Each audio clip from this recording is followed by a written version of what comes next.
Hey ladies and gentlemen, Wolfcryer here again with another Diablo 3 discussion video. So this video is about Paragon. Should Paragon be capped?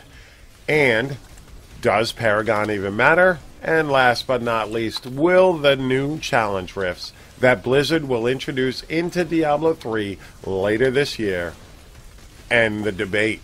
So that is the question. Like I said, this is a discussion video, ladies and gentlemen. I want to see your comments below in the comments section on how you feel about this debate, whether or not Paragon should be capped during seasons or altogether. I'd say if they were going to cap it, we'd have to go with just season caps. And in this video, I'm going to discuss some of the reasons why people think it should be capped and some of the reasons why people think it should not be capped. I am on the fence on this topic because I can understand both sides.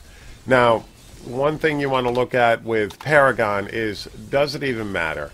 So we're actually going to start with that. If you look at sheet DPS, your paper DPS, which is not the be-all end-all to your DPS meter, if you look at Paragon, if you look at my character here with a 800 Paragon, my sheet DPS would be 2.15 million DPS, and my toughness would be 46.5 million. If you added the rest of my Paragon to reach 1365 like my guy is, it would add an additional almost 600,000 to the damage on the paper sheet. That's significant. Changes it from 2.1 to 2.7 million damage.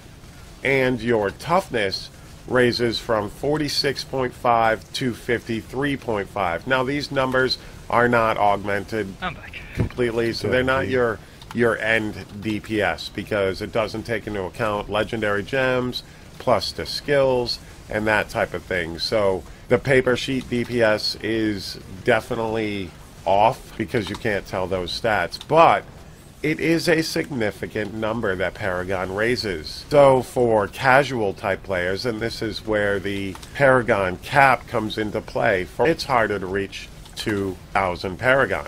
It is definitely harder for them to compete on the leaderboards with people who play 8 to 12 hours per day, because that is a massive amount of Paragon. An additional 1,000 Paragon would increase your dexterity, strength, or int by 5,000. That is a massive damage boost, and it's a decent amount of toughness boost, allowing you to progress further in GRs. So for casual type players or people who don't have that type of time to invest in playing so hardcore, they pretty much don't have the capability of taking that #1 spot. Now, that is a little deceiving because you can progress further than you think you can most of the time, just by not making as many mistakes, changing out some gear, that type of thing. But gear for gear, if everything was exactly the same and somebody was 500 or 1,000 Paragon higher, they would definitely be able to put out more DPS. That's just a fact, ladies and gentlemen. Paragon does matter.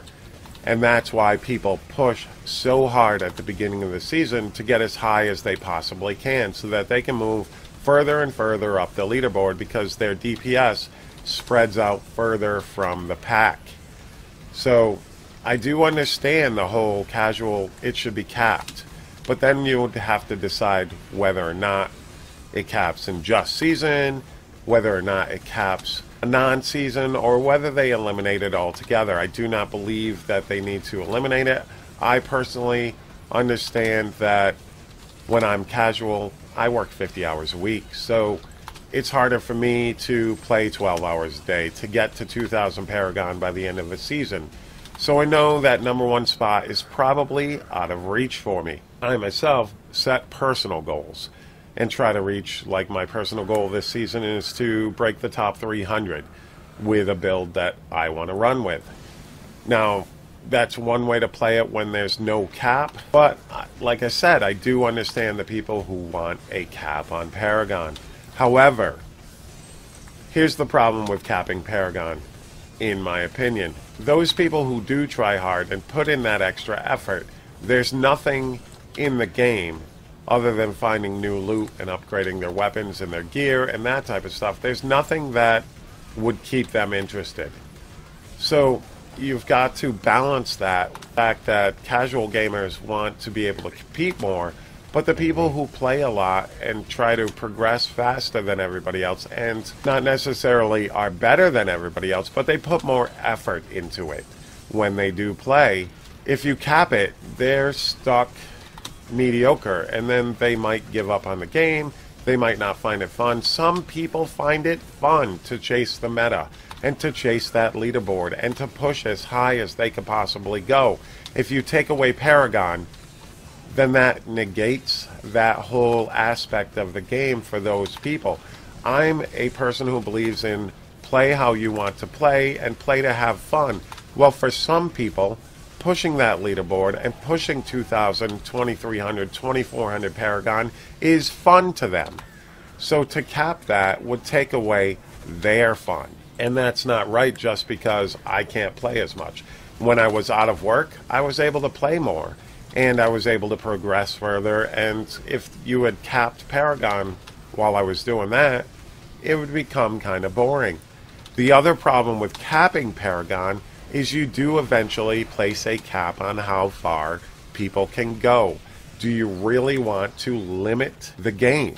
Do you really want a top GR that is possible? Because although we might not reach it, by capping Paragon, you definitely will cap the top GR capable for each build. That's a fact. If you can't add to your DPS, you cannot progress any further. You can hope for lucky rifts, but eventually it would still cap, whether that be GR 105, GR 110, GR 120. You will place a cap by capping Paragon. Is that a bad thing? Yes and no, because I understand that part of the problem with this game is the DPS numbers got too high. That's why builds can't be balanced so much, and that sort of thing. But would those other people still be interested in playing the game? I know I would get very bored if I was playing 8 hours a day for nothing other than gear drops. Especially with the way this is all set up with the leaderboards, GRs, NEFs, farming keys, pushing graders, that type of thing. It would eventually cap the energy level of some of the players. So I lean more towards not capping Paragon, just because it puts a limit on something, and the game really shouldn't be doing that. It already does it in so many other ways. You can't trade, you can't do all sorts of things that you should be able to do in an RPG, and if you cap the Paragon levels, you take even more away from the player base. And some people, like I said, really truly enjoy pushing really far and pushing themselves to see if they can break the 2,000, 2,500 Paragon area. That's fun for them. So if we're all about having fun in this game, why would we stop those people from having fun? And now the other question is, do you think the new challenge rifts that Blizzard will be adding in a future patch come this year will end this debate or not?